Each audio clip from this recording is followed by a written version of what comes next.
Can of Worms is a forgettable sci-fi teen comedy movie which aired on the Disney Channel in 1999. The movie centers around Mike Pillsbury, a high school genius nerd who plays football, earns the affection of Katelyn, the pretty cheerleader, and the ire of Scott, his jock nemesis. Mike is convinced that he's not of this earth and places an interstellar call via his backyard satellite dish for aliens to come and take him away from this cruel life. Cue the eye rolls because Jesus Christ, Mike, your life isn't that bad. In the treehouse, Mike regales his little brother Jay and best friend Nick with a storyboard of his origin story on another planet. Jill, his sister, enters and informs Nick he has a female visitor. Katelyn is impressed with his genius and asks him to help spruce up the upcoming Halloween dance decorations. Mike is flattered and readily agrees. The project goes swimmingly until Scott sabotages Mike's creations. The dance is shaping up to be a huge success. Mike even conjures flowers like a magician and gives them to Katelyn. Oh yeah, someone's getting some tonight. That is until his mechanical merry-go-round catches fire. A teacher douses Mike with a fire extinguisher,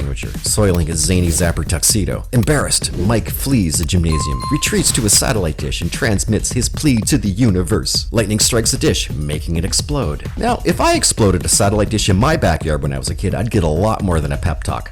Nonetheless, Mike receives an unrealistic level of support from his parents. Oh boy, life's real fucking hard for Mike. But be careful what you wish for. Barnabas, an alien dog voiced by Malcolm McDowell, appears with news that his message was received by himself and many other species. Mike just opened a can of worms. Shortly afterwards, Mike is inundated by a variety of pretty decent-looking puppetry oddballs that are lawyers and talent agents that are all oozing to represent Mike in what I suppose to be a stellar version of Hollywood. The first one, the Born, is nothing short of a loogie with eyeballs and dentures, making his pitch, then threatens to sue Mike for wasting his time, and then exits through the sewer pipe where I imagine all lawyers come from. Jake is kidnapped by the Thode, an evil alien curator who imprisons hapless species in his sanctuary or zoo, but Mike has a plan to rescue Jake and Scott. Of course, Mike's plan is a resounding success. Everyone is freed, the Thode face justice, and the intergalactic courts rule Mike's message as a mistake, and all is forgiven. And finally, Mike finds his place on planet Earth. Although most reviews of Can of Worms slags it as an incomprehensible mess, but I actually like this weird-ass movie. The performances are over the top, but for what it's worth, Can of Worms is an entertaining distraction. It reminds me of Malcolm in the Middle for some reason. Is this too weird for your kids? Well, that all depends on how weird your kids are.